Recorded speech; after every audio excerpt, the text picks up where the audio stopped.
The Community Reinvestment Act of 1977, Public Policy and Administration, POS 303, by Sean Baker.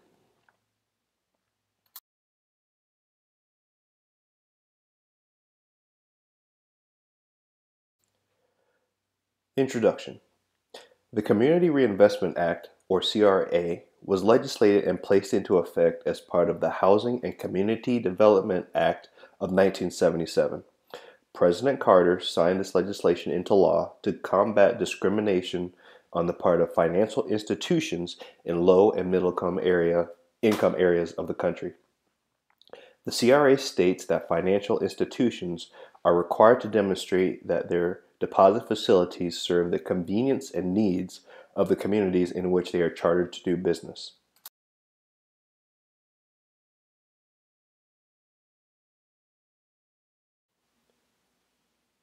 The convenience and needs of communities include the need for lending, investment, and deposit services.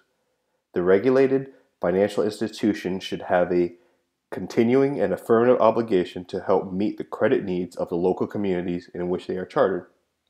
It is the purpose of this act to require each appropriate federal auditing agency to use its authority when examining financial institutions, to encourage such institutions to help meet the credit needs of the local communities in which they are chartered, consistent with the safe and sound operation of such institutions.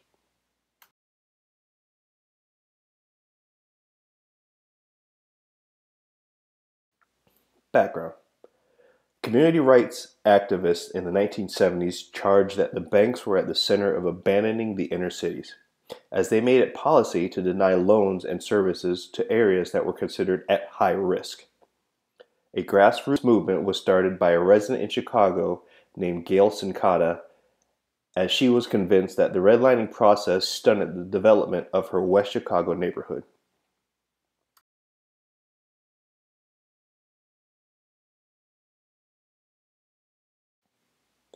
The Community Redevelopment Act was instituted to combat a policy that is called redlining.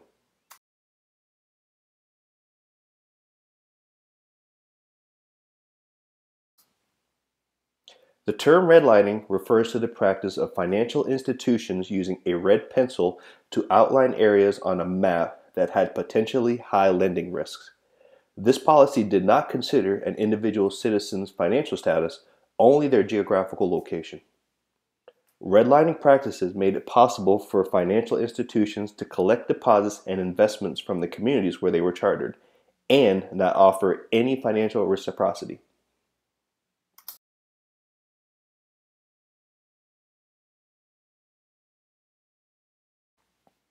Elite theory and redlining. The elite theory model suggests that public policy flows downward from the interests, values, and preferences of elites. In the case of redlining, the elites of the financial institutions determined that the masses in their chartered areas did not need to be provided financial services.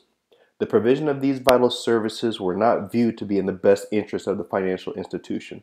In other words, it was not profitable.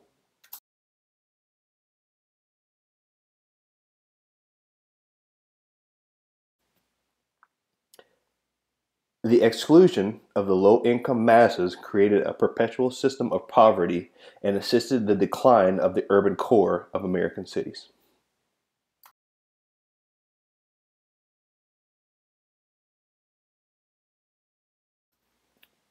CRA 1977 outcomes. The CRA of 1977 put in place heavy regulations that required financial institutions to be annually audited by federal regulators to ensure compliance. A rating system is currently in place to meet this assessment. The grading categories in the areas of lending, investment, and services. Ratings of outstanding, satisfactory, needs improvement, and substantial noncompliance are used to grade the financial institution.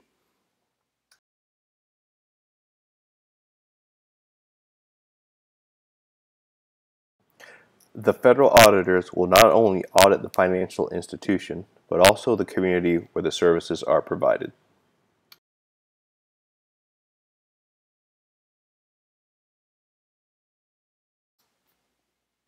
There are various other federal regulations that work in conjunction with CRA, as a failure of the CRA audit alone will not cause large penalties.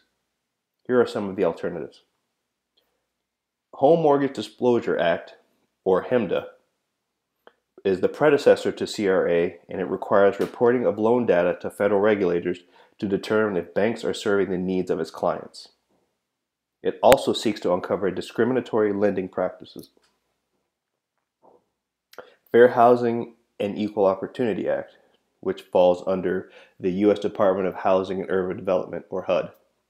It makes it unlawful to engage in discrimination based on race, color, national origin, religion, sex, familial status, or handicap.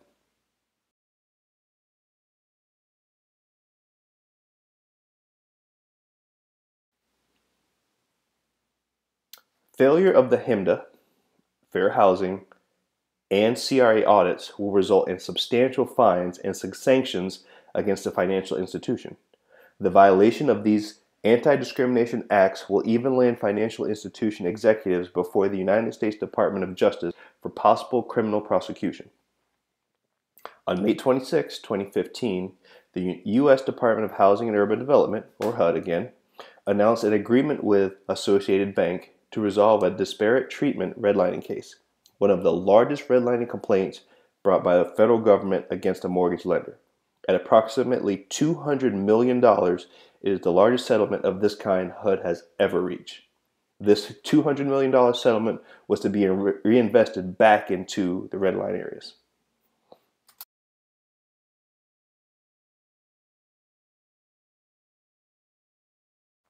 Recommendations.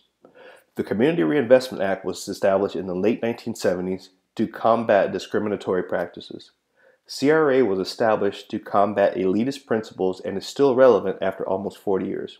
As such, there is no one piece of legislation that has the ability to produce positive results without the oversight and regulations that the CRA provides. This has been my presentation. Thank you very much.